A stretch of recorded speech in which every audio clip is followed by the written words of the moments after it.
you guys are this important part of what we do as the thing that we do. And, I love you.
tie it up, and I think everybody will be really happy with the way it ends. So I couldn't ask for a different way for Pete to, ride out into the sunset.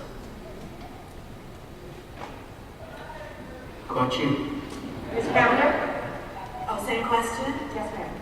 Well, as a boss who comes in and out, and I don't have a visceral attachment, age, leaving a lot of shows, I've come very accustomed to it. So this is just another fabulous show that gets left behind. One of the things is that I get to look back and I kind of go, Shield, fantastic show. Good, did good. Warehouse 13, very good show. They did well. What's really lovely about these shows, I think, is the fact that we've all got the opportunity to close it out. And there's nothing worse than coming in to work one day and it's like factory shutting down. It's like, but I'm in the middle of making these shoes, I've already got the heel, I haven't done the sole yet. And this, the sole is there, it's a complete shoe. I think you're gonna love what you see.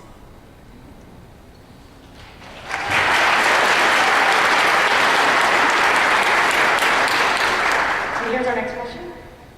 And now I told girls I'm going to cry, and they did that.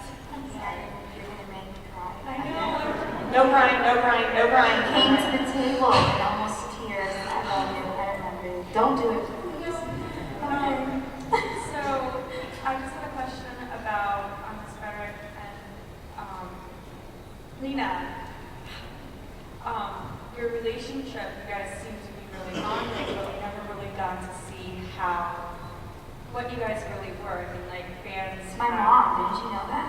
Fans really, some people said you were descendants, some people, Is it really?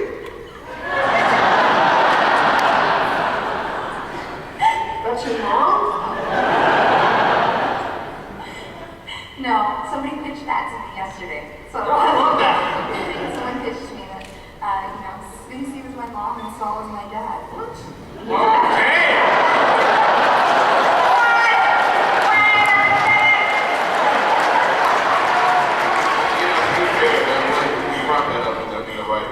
Did you really? I can say that now. I work at Five Guys Burgers and Fries. I don't know.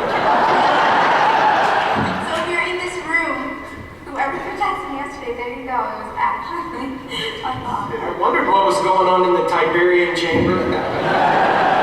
Bounce. I think that's Mrs. Frederick and Lena's relationship, and it was hard for me because I think I would have loved more of a definitive answer to that. I wrote it a lot, so right. And we totally, it wasn't right. There was so much history that we had, and I think it will be an endless wonder forever and ever and ever and ever. But I totally love the mom thing, so I'm just gonna go with that. You guys can pitch it. Yeah, Spin-off. yeah.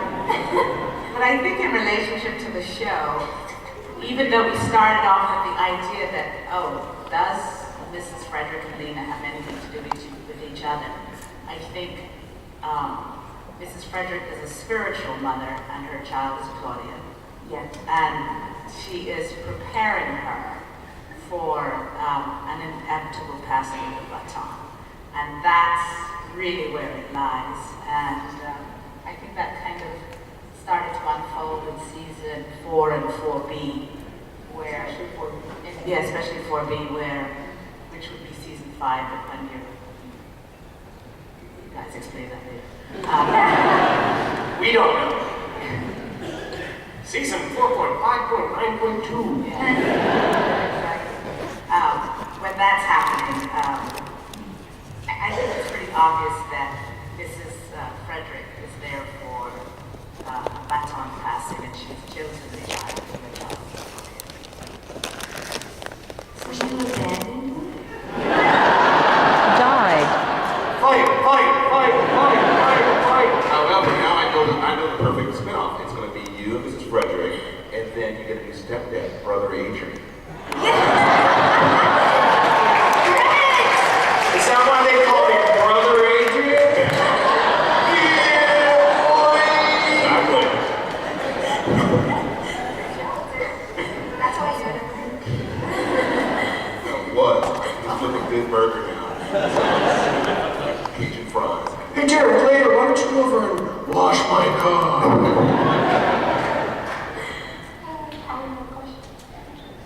I want to say thank you for giving us probably the only show on TV that's actually fun. All the other shows are all about drama and violence, and yours has a great combination. And I wasn't once I just started watching the Next Generation for the first time last year, and I love it. My question is, what's your favorite guest star other than Brent Spiner? I don't want to put you on the spot.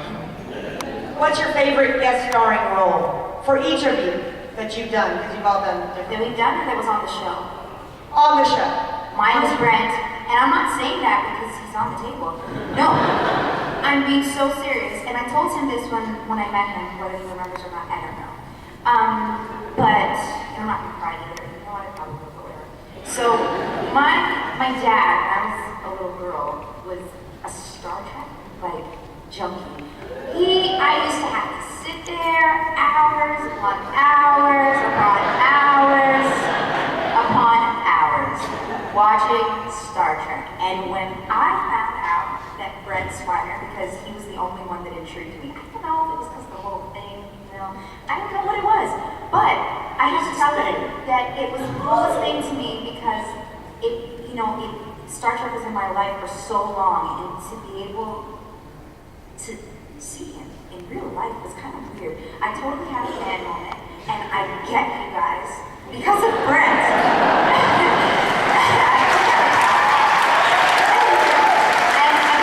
My dad passed away in March, and he never got to meet Brent, and it's the one thing that I regret to this day.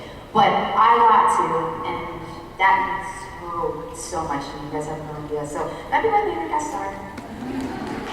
What a woman. Let me just say that when they asked me, Jack Kenny asked me if I wanted to be a guest star on Warehouse 13, I said, will Janelle be there? And I was happy to find out, yes, she would be. And that's the only reason I took the job. Can we run away together? Is that possible?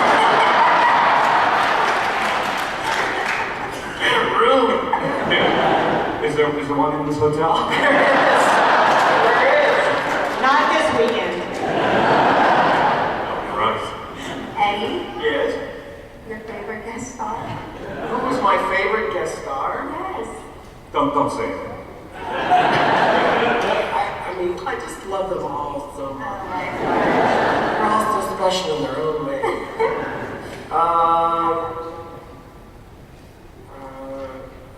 Gosh, I don't know. Look, I'm not going to go there. Mine was Kate Mulgrew. Yeah. You see Orange and Macro voices. She's awesome. Amazing. That Russian she plays fantastic. Black is wicked. All right, You know red? You guys gotta watch it. I'll cop to it. Jamie Murray. I mean, first of all, the show was still very young. I mean, we were just starting our second season, and all of a sudden, H.G. Wells is a woman. I mean, I just thought that was so fantastic. And not only that, but why? So why did you write as a man? And her reply was because, a woman, no one would accept that a woman could write something so intriguing and brilliant. And so I was like, okay, so we're also sending out a great message. And I was proud of that. And the fact that Jamie is insanely hot and we had to make out in the first 5 minutes. What are you gonna do? I'm a man, I'm only one. I'm a woman. I mean, Jamie showed up and was like, hi, I'm Eddie, hi, I'm Jamie.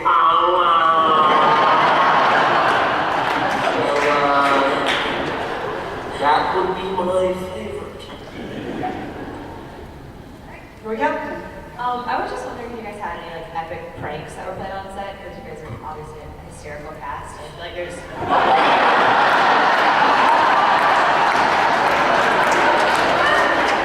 Eddie, do you have an answer? Most of my pranks have to do with gas.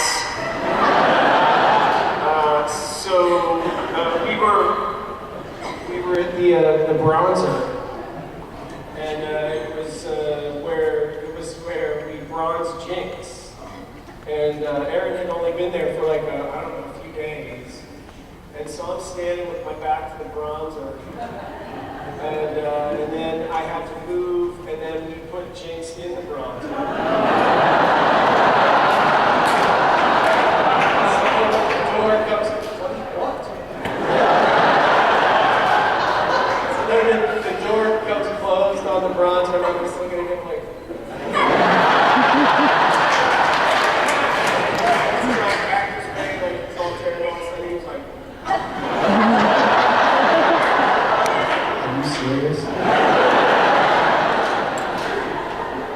Are you serious?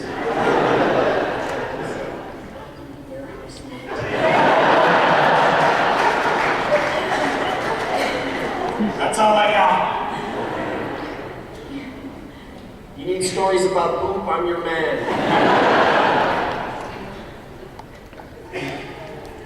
Mike's trying so much.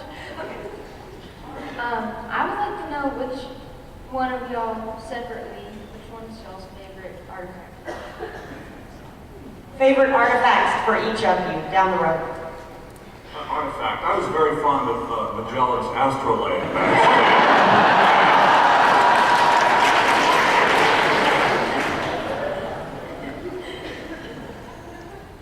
I always loved the day that Jinx and Pete were standing there, and Pete said, you know, I put on Abe Lincoln's hat once and had an irresistible urge to free Mrs. Frederick. And I was like, seriously?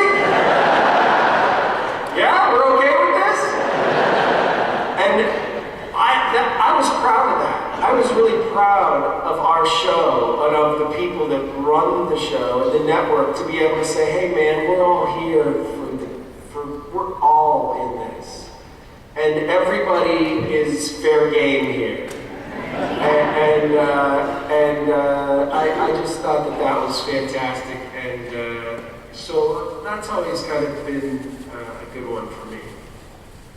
Mine is Harriet Tubman's thimble. I just think it's a super cool artifact. What about yours, Jared? You're a writer. You Yeah, what Jared? Writer? Mr. Burger Flipper? You think of these artifacts, so... Okay, so what's yours? I think I said it the other day. It's some Charles Atlas workout trunks. It's just... Oh my God, I have a picture on my phone. I don't know if you guys really, I doubt you can see this, but I'll put it up if I can. All right, it's a picture because this season, Joanne, Micah has to don the magical Charles Atlas shorts. So this is a picture of Joanne and I rifled through our wardrobe rack the other night, and she goes, "Oh my God, the Charles Atlas trunks!" And it's a picture of her just going. So I'll tweet it out, and you guys can see it. Yeah. And if you'll tweet that, DragonCon extract will also retweet it, so thank you. Yeah, and it's at Eddie McClintock is my Twitter handle, if you want to check it out. So. My favorite artifact is none, but what I love about each artifact that it has some real history behind it, and so it means that the writers have been Googling to really find out. I would Google some of them. Which is fantastic because you can watch the show and then afterwards say, did that really happen? Or how did it start? So you go and you find out about the person, whether it was Magellan or whether it was Harriet Tubman, all of these people. even A. You know, It's and like sci-fi PBS. exactly. It's a history lesson. Exactly. So that's my favorite part of the archive. It's kind of where they can take you. Mr. Spiner, one of the things somebody was asking early on yesterday when they couldn't be here was, you played just a really terrible, terrible person. We were all very, very scared of you. And then to find out, no, really, yeah. How was that for you to play that kind of a very evil character? I've done that before, by the way. Yes, you have. Yes, you have. I said that too. And let me just clear up something. I wasn't here yesterday because nobody asked me. I was like sitting by myself in my room. I'm so smart. Why didn't I get invited? No, I'm kidding. Anyway, let me just say, the role of, what season was I on that? You started, you were in season 3. 3. Right? At the end of season. At the end of season 3 and at the beginning of season 4. So that was Or just season 4? I don't know. It was 4. Yeah. No, actually, honestly, when Jack Canning, who created the show, asked me to do it, Derek, we met that day, didn't we? Yes. Yeah. I wasn't sure because I read the script and I couldn't figure out whether the guy was a good guy or a bad guy. And there was only one episode at that point. And so I called Jack and I said, Jack, are you sure you want me to do this? I don't know. And he said, well, I'm not going to talk you into it. You know, either you want to do it or you don't. And I said, well, generally that's the way I work, is you have to talk me into it. And so Saul called me, and Saul's an old friend of mine. We did a play together in 1978 in New York. And Long time ago. yeah, before you were born, actually, right? Actually, it was a fantastic play we did. It was Saul, Mandy Patinkin, Diane Wiest, Wow. and me. And anyway, Saul said, please come do this. We'll have a good time. I promise you'll understand it eventually. And I said, okay. So I did the first episode where the only bonus of that was getting to kill Eddie. And I didn't know where it was going to go. I really didn't. I thought, I still don't understand. Is this guy a good guy or a bad guy? And so I got episode 2. And I said, well, I'm just going to plow into it. And I started working on it, and I got all ready to do it. The day before we shot it, episode 3 arrived, and I read it and realized I was completely wrong. And I had to go back and rethink episode 2. But then I finally got on it and realized I was neither good nor bad. I wasn't anything. I didn't really exist. For the most part, I was just a figment of Saul's imagination, which I have always been a figment of Saul's imagination. And so anyway, there you have it. I had a great time doing the show.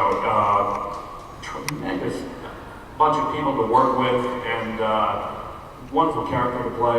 I couldn't have been happier. I'm so disappointed that this show is not going to be around for another few years. Even though it ended perfectly, I wish it would have ended perfectly like 10 years from now.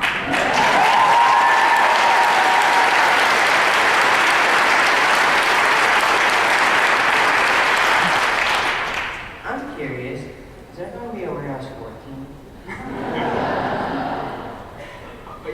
You're going to find some things out.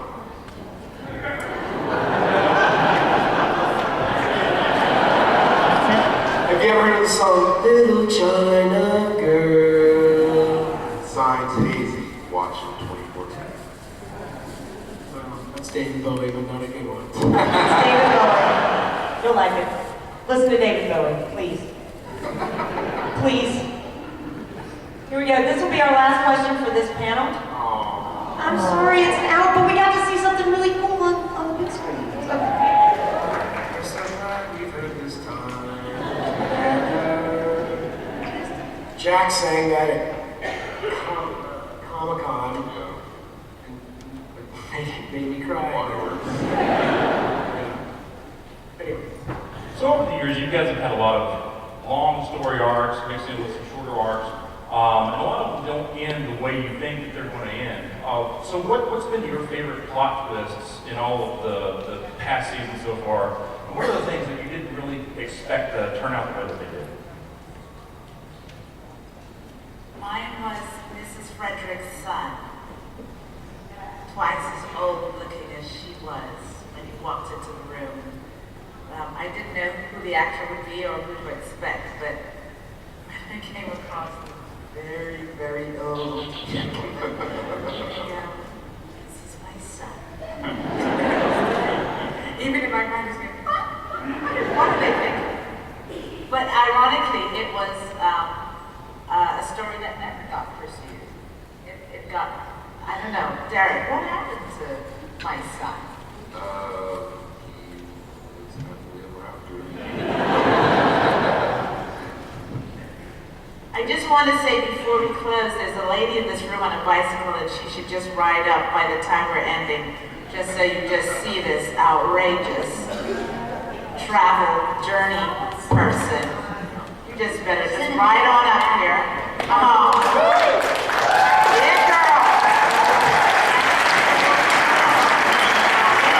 That's right.